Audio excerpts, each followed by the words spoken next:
And now we're going to go into, if you guys want to join us now on www.eliteduels.com, we're going to go through our top scorecard and our worst scorecard as well. But don't worry, we got a little prize for our guy who did the least best there, okay? Yeah. So don't worry about that. So actually, Mark, you want to start with, you want to list off our top 10 players? Well, we'll show the top 10 players on the screen right now. Right. Any surprises, Nick, with who's in top 10 and progressive fantasy points this past weekend? Honestly, one of them is Stewie, just because he's kind of been quiet during his MIBR days. You know, he was a beast at Cloud9. Went a little bit quiet during MIBR, but he made a comeback. He was 8th. Had 8th in points per map with 11.8 and finished with 94.5 fantasy points. And yeah, I love what he was doing. I think that we're seeing kind of the old Stewie coming back. He feels, at home with this Liquid team. He's back with the North American team. So yeah, I love what he's doing. He's my surprise. I agree. And if you watched the previous show, I actually took him on my fantasy team. He was my 4th pick. But like I said, he's that X factor. I feel like that one player. If he has himself a game, Twist is going to play well. Naf and Alish, they're consistent players. But Stewie's one of those guys that when he's on, he plays extremely well. But when he's off, he's one of those guys that's going to be like one of the bottom fraggers. But I thought he was unbelievable this tournament. There were some plays on Dust 2 when he solos on B on the CT side. He made some unbelievable plays. And you could see the old Stewie come back to form. So I'm glad I took him on my team. Yeah, that was a great pick, yeah. I gotta say, Stewie wasn't even really on my radar, but I mean, I really haven't seen Liquid play a whole lot, so it's great to see them be able to play in the Blast Pro. And from what you guys have been telling me, to be honest, I was anticipating Stewie to take off at the Blast Pro from what you guys have been telling me. So it was great to see him do that in the tournament. And he did well. My guy that I was kind of not totally surprised, but shocked to see him finish 2nd was Sergey, as you can see on screen here. 15.5 fantasy points per map. This kid has some potential in him. Mm-hmm. We are seeing a star here, and I think he's only 17 now. I think he's only 17. Yeah, just turned 17. This kid has so much potential. I'm so excited to see what he can do and see if he can continue this and his progression throughout his professional career. But like I said, I'm excited to watch him play this weekend. Make sure you stay tuned to watch that video for that to come out. But for me to see, I kind of expect him to be in the top 10, but to be 2nd and beat out all the Astralis players, you would expect to see probably Zip or Magisk or Dupree to come 2nd. But he finished 2nd for fantasy points per map. I thought he had a great tournament, and he was a lot of fun to watch. Exactly. I was going to say, honestly, kind of the same thing, because Sergey was one of my favorite players to watch during the tournament, especially being so young. To see what he's going to bring to CSGO in the next coming years, to me, is really exciting. And yeah, just like you said, I expected to see this guy in the top 10. Did I expect him to see him number 2 after the entire tournament with all these, with all these great teams? No. So you know what? But now, is he going to be able to contend with Device for that top spot? I think so in the next coming years. I think he's going to be able to compete. I mean, Device, he's just been absolutely consistent. It doesn't matter where he is, what role he has to play. He's always going to be there. If you don't pick him in your fantasy, you need to, you need to redo the fantasy, because Device has just been amazing. What was his number for rounds? He had 136 total fantasy points and 17 fantasy points per map. Yeah. Per map. That was That's over what you a point need to say. than 2nd place. Yeah. Which was 15.5. Yeah, over Sergey. Yeah. So, I mean, Sergey only 2 points away from the average. I mean, which is a lot to consider. They played, actually less than ENCE, but still.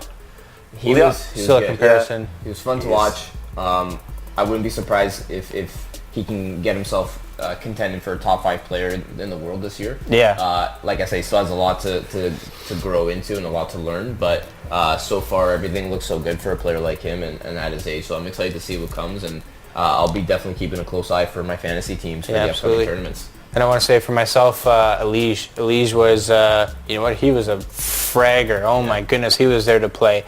I loved watching him. He had many on Dust 2 and Mirage, just 2-3 kills right off the bat, especially in the pistol rounds. Oh my God, watching this guy in the pistols.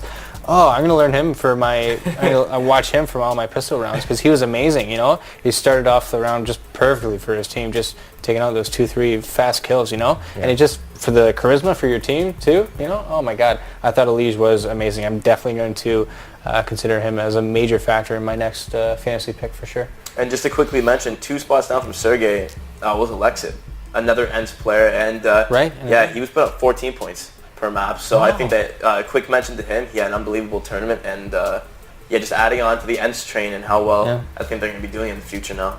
Yeah, I did say those young guys are going to be great. It's exciting. They're showing up for these tournaments, so it'll be nice to see what they do. So I guess to counter that now, we should go through some of the top busts from the tournament.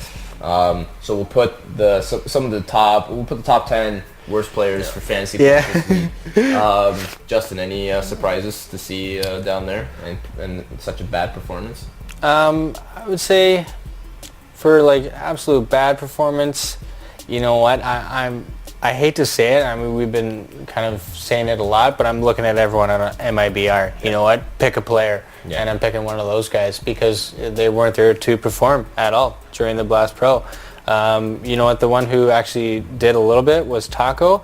To be honest, I was really disappointed in FalleN. I feel like he didn't really show up to play at all. He had maybe, simple 1-2 kills with the op, and that was about it. We didn't see any Alu plays with FalleN, and that's what I was really expecting from this tournament. So, I'm kind of sad to see that, especially FalleN, he's one of the greats, and, it's kind of hard to call him a great when he's not putting up the fantasy points that he's supposed to be. Yeah. So, you know what, I'm disappointed about that. I think and I picked him. I think we're all disappointed with MIBR. I had Fur and FalleN both on my team.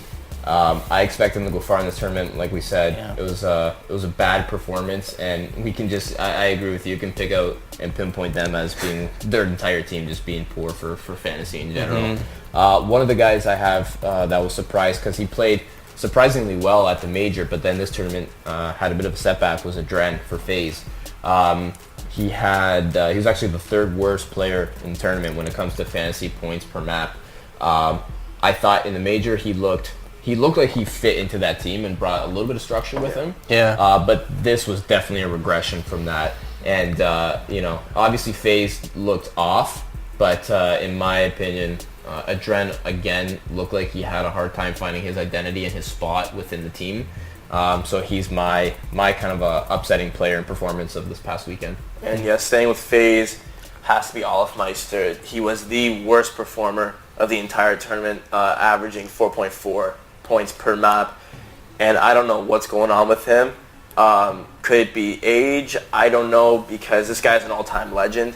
And last year, he looked like he was coming back to form, but this year so far, I don't know what's going on with him, but he just doesn't look like he's all there. Well, he obviously isn't all there with his recent performances. Yeah. I really don't think it's fully Olaf's fault. I feel like it's kind of the FaZe clan. Their whole organization needs to be taken a look at. Yeah. I think their leadership is one thing, and their coaching needs to be taken a look at as well. They're definitely, over the past year, they've regressed so much. It's crazy. They were a top 2 team. When you talked about teams to challenge Astralis, it was FaZe. And you didn't really talk about anyone else. Yeah. Now I know they're still considered a top 10 team, but the argument for them to be outside the top 10 is definitely there. Yeah, and it's weird because they were going for the Intel Grand Slam last year, and what a fall from grace, right, to this now, where they are now with Olof Meister and Adren and all of them just not even performing to what we thought they were going to be. It seems as though they just need a good in-game leader. Yeah. And that's what they're missing.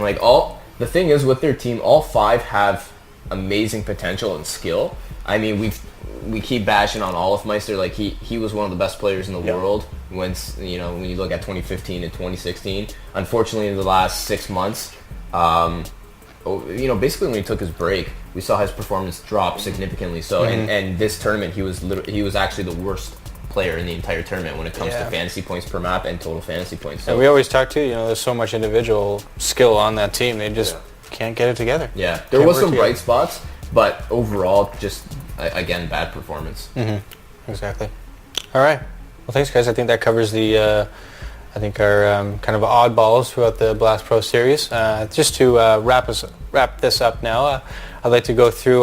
So our top contender for EliteDuels.com was Sid Hant with 458.5 fantasy points. Wow, Sidha, congratulations. And that was actually tied with another gentleman, Dwight. They both shared a $125 prize pool with only a $5 entry fee. Congratulations. And that's, for everyone who wants to know, that star team lineup is Device, Exipix, Glaive, Stewie 2K, and FalleN. I see. I expect to see high numbers from all those players right there. Right there. Is anything you guys want to mention about those players?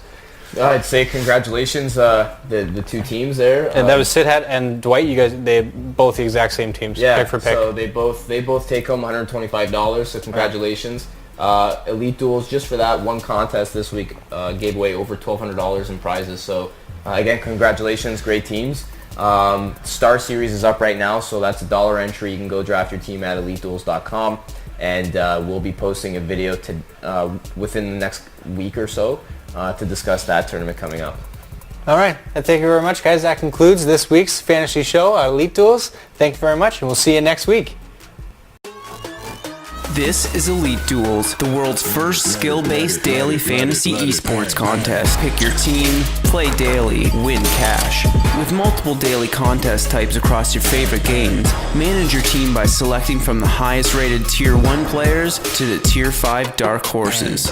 You'll earn 1 point for every kill, half a point for every assist, but lose half a point for every death. Cheer on your team and watch them earn points as they play. Win real cash you can withdraw in seconds. Being an esports champ has never been easier. Elite Duels, bringing fun and excitement from fantasy sports to professional esports.